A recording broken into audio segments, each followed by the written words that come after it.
Well, here we go again.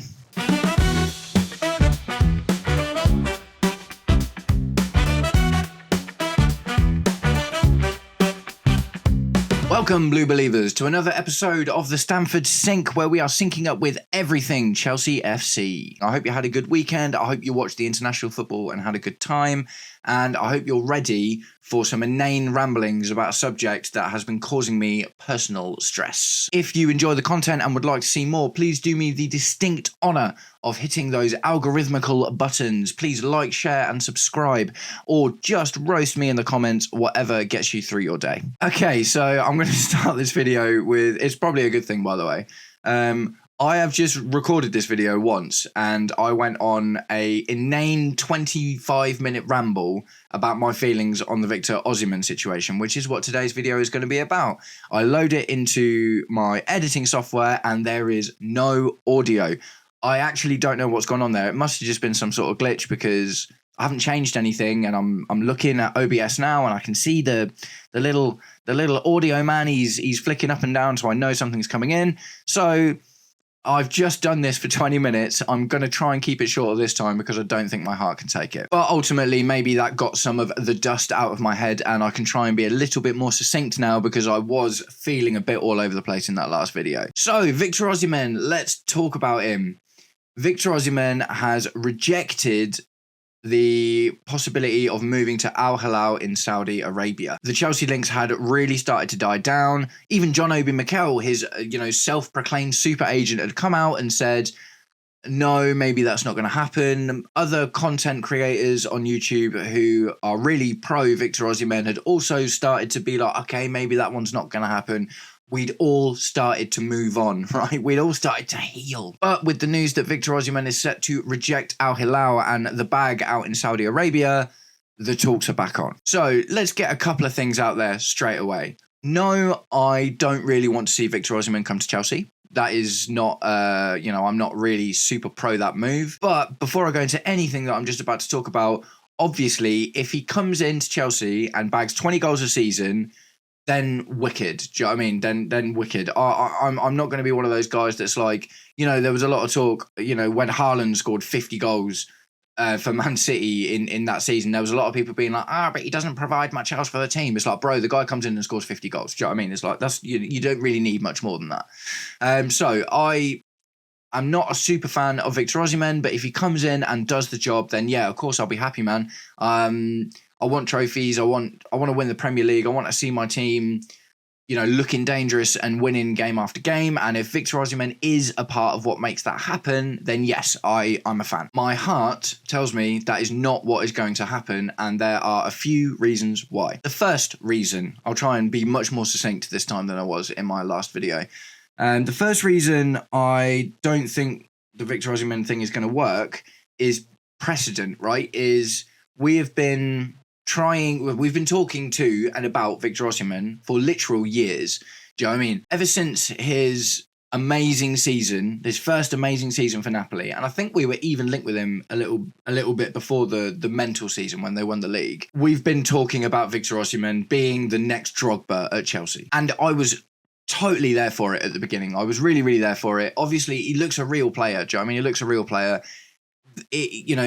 The timing felt good. I think we were still relying on Kai Havertz and Timo Werner at that point. He looked like the right guy. He was like 24 at the time. We really didn't have any other options because Kai Havertz and Timo Werner were stinking up the joint.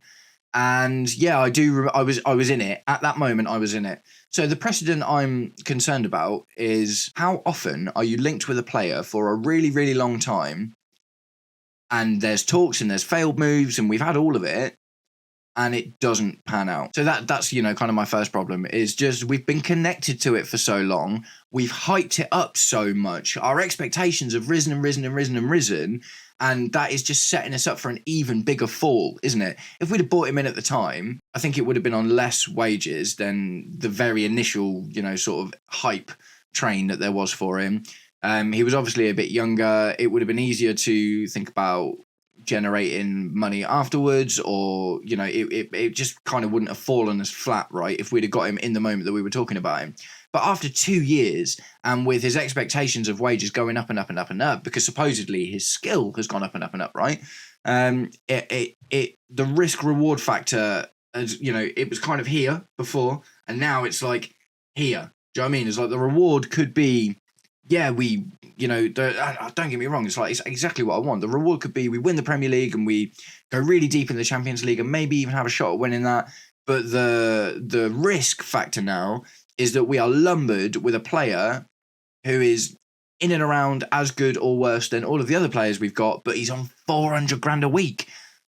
That just means we can't shift him. Do you know what I mean? And it means, again, like Lukaku, for instance, we'll end up sending him out on loan and subsidising his wages, and it'll potentially, the worst thing is, affect the team spirit and unity, right? Because we took the risk and put this guy in this massive bag, and if he doesn't perform, then the other guys are going to be looking at that and being like, well, I'm not even on half of what he's on, and I'm playing much better. So I want 400k a week of this, that, and the other. It's like the Mason Mount situation. Do you remember? Like, obviously, we put Reece James on 300 grand a week, and Mason Mount was like, well, I want 300 grand a week. And we were like, no, we're not going to do that. You can have two. And he went, well, I want 300 grand a week. And he ended up obviously agitating for the move to Man United. So, number one reason is precedent. Number two reason is something I've lightly mentioned, is the PTSD I have from the Lukaku situation. Lukaku was a heartbreak for me personally, because I had been sort of really following Lukaku since we had him out on loan at West Brom all the way back when. Do you know what I mean? Was that like 2012, 2013, something like that? I remember seeing this guy and being like, oh my God, he's brilliant. He came back into the squad, wasn't willing to compete with a terrible Fernando Torres and Demba Ba. And then obviously we were sending him on loan to Everton, and then he ended up moving to Everton, and that heartbreak was enough, but it happened, so I got on with it, right? And then he goes to Man United, and I'm a little bit more heartbroken, because I'm just like, oh man, do you know what I mean? What was wrong with Chelsea? You know, you're happy to go to United, not going to Chelsea. And then obviously he kind of stunk up the joint at United, and then he went back again, like he left again, and I was like, right, okay. And then he came back again to us, and this time I was like, okay, we've done it. He's, you know, and not only have we done it, he's gone out and won leagues and scored bags and bags and bags of goals at this point. This has got to work this time, right? And then the Lukaku situation happened. So I'm a bit burned by the whole Lukaku situation, and ultimately the main connection being that Lukaku's played his best football in Italy. Victor Osimhen, as of right now, obviously he's smashing it in Turkey, but Turkey's Turkey, isn't it? But ultimately, Victor Osimhen has also played his best football out in Italy. So we got Lukaku off the back of a league-winning season with Inter Milan. Do you know what I mean? He'd scored 20-plus goals in the season, and it looked like, you know, he was just going to, you know, well, I say it looked like, we were all hoping he was just going to kind of come in and do the same thing for us. So that's my second reason, right, is after all of the heartbreak I went through over the years with Lukaku, protracted sagas and hype and things going on a lot longer than they should. Do you know what I mean? There feels to be like there's some parallels between the Victor Osimhen situation and the Lukaku situation. So I just don't want that to happen again. I don't want Osimhen to end up like Lukaku did, where he comes in, doesn't cut it, is on a huge, hefty wage. We really, really struggled to get rid of him, and we end up subsidising his wages. I'm not really a fan of that potential outcome. Do you know what I mean? I just feel like we've been through it before, and to have to go through it again would really suck. And my third reason is, I guess, a looser one. Maybe it's not quite as a solid argument, and I will kind of flesh it out as I go. But it's a stylistic thing. Do you know what I mean? It's a stylistic thing. If looking at the strikers, a striker that we've had for the last 2 years in Nicholas Jackson, Nicholas Jackson's issue has purely been that he can't get the ball in the back of the net, but everything else about him has been really good, right? And I assume, especially with Maresca's kind of project being from the school of Pep or whatever, Nicholas Jackson contributes to a lot of other areas of the game. Do you know what I mean? And outside of scoring goals, often makes the team look like they're playing better. So looking at other players we've been linked with, i.e. Hugo Ekitike of Frankfurt, seems to be in that Jackson mould, where it's not just about getting goals in the back of the net, although we need that. Don't get me wrong, I'm not saying that Jackson's good enough, because obviously after 2 years, he's not lived up to what we need. I understand that. But I get the idea, and I like the idea that also that striker needs to be more than just a fox in the box. That striker needs to be able to drift wide, create assists, link up play, be part of the game that's going on around him rather than just waiting for the moment to get the goal away. And Victor Osimhen doesn't really look like that player, does he? Victor Osimhen very much looks like a marksman. Do you know what I mean? 100% he's a marksman. Now, where my argument in this gets a bit shaky is we've just signed Liam Delap, and I am pro Liam Delap. Do you know what I mean? I've not been scared of the Liam Delap situation. But I don't think that Liam Delap is a Jackson type player. Do you know what I mean? I think he's a very different kind of option. I think he is a more archetypal number 9. So my argument is maybe a little bit flimsy in this one, because I am actually a proponent of Liam Delap coming into the team, but I'm worried that Osimhen might not come in and kind of offer that the same thing that Jackson did, when obviously Liam Delap's probably not going to do that either. But at the end of the day, Liam Delap is on a lot less money and he's a lot younger. So if Liam Delap doesn't work out, I guess that's where my argument falls.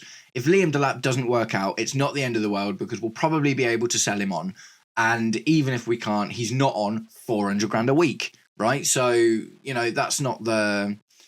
it's not the end of the world if Liam Delap doesn't work out, because we will have options. We're not going to be stuck with him paying him millions upon millions upon millions per year. And really struggling to get rid of him. And, so I'm not particularly worried about that. My fourth reason is the bag. The bag is just too much. 400 grand a week. I said recently in a video, and I really, really support this, I don't think there's a football good enough on the planet right now to pay 400 grand a week to come into the Chelsea team, because that covers potentially 3 other players' wages, right? If you look at the players, Cole Palmer's on 120 grand a week, for instance. I would rather keep that kind of wage space free to try and build the team in all these other areas, because if you get Victor Osimhen in and you pay him 400 grand a week, that's a contract. Do you know what I mean? That's contractual. You can't just be like, oh, actually, if Victor Osimhen doesn't agree to take a lower wage and be able to build up to that, which is, if he did that, we'd be having a different conversation. Do you know what I mean? I am basing this purely on the negotiations that have taken place so far, and the reason that we don't already have him is because he wants this massive bag. So, the bag, the wages, it just affects so much. Like I say, it makes it more difficult for us to get other players of not necessarily, we're looking for potential, aren't we? It makes it harder for us to get another Cole Palmer or a replacement for Noni Madueke or something like that. Do you know what I mean? In areas that we still need to try and build the team and trying to find future talent, that makes that more difficult. It also means if things go badly, then we're stuck with that for however the length of the contract that we put him on is. And we know that the new guys, they like putting people on long contracts, don't they, to protect their assets. So that one, could come back to bite us quite hard on the posterior. And also there's how his wages affects the mentality of the other players in the team. Do we end up with another Mason Mount situation, like I said before? Do you know what I mean? Where, maybe Cole Palmer or Moises Caicedo looks at Victor Osimhen getting paid 400 grand a week and goes, he's on 400 grand a week. I'm playing much better than him. I want 400 grand a week. And then we're like, no. And then people start agitating for moves and things get difficult. It's not just about paying someone lots of money. It really is largely about what else that can affect in the team. And paying someone something as much as 400 grand a week, that's crazy, man. I don't think we've actually ever paid anyone that much money before. And if he was Premier League proven, do you know what I mean? If he was Premier League proven, then maybe it'd feel a little bit more of an odds-on thing. But because we are talking about Italy and Turkey in the grand scheme of things, it just seems risky, doesn't it? So I'm going to wrap it up there. I think this was definitely more of a succinct delivery of my feelings on the Osimhen situation than my last video was. And that will never see the light of day because the audio didn't arrive. So we'll count that as a good thing. But yeah, Victor Osimhen, I am initially not a fan of the idea, but I am willing to be proven wrong, right? If there's a middle ground to be met with his wages and he comes in and knocks it out of the park, then I will be chanting his name, and I will be screwing when he isn't the first name on the team sheet, and I'll be there with all of you massive Victor Osimhen supporters, and you can all come back here and tell me you were wrong, Victor Osimhen's absolutely amazing. And because I'm a Chelsea fan and what I care about more than anything is the team doing well, I will take it with impunity, and I will be absolutely happy to be wrong about this one if that's what happens.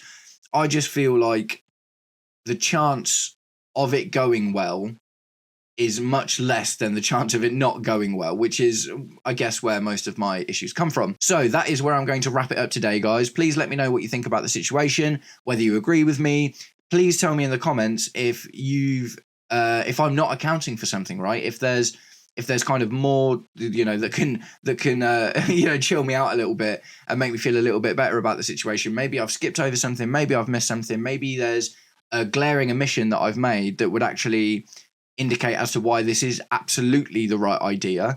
Talk to me about it, man. Talk to me about it. Have yourselves a wonderful day, guys. Thanks very much for listening. Please remember to click all of the buttons, and that will allow me to make more content for more people, and ultimately that's what I want to do. So have a lovely day. Take it easy. Peace.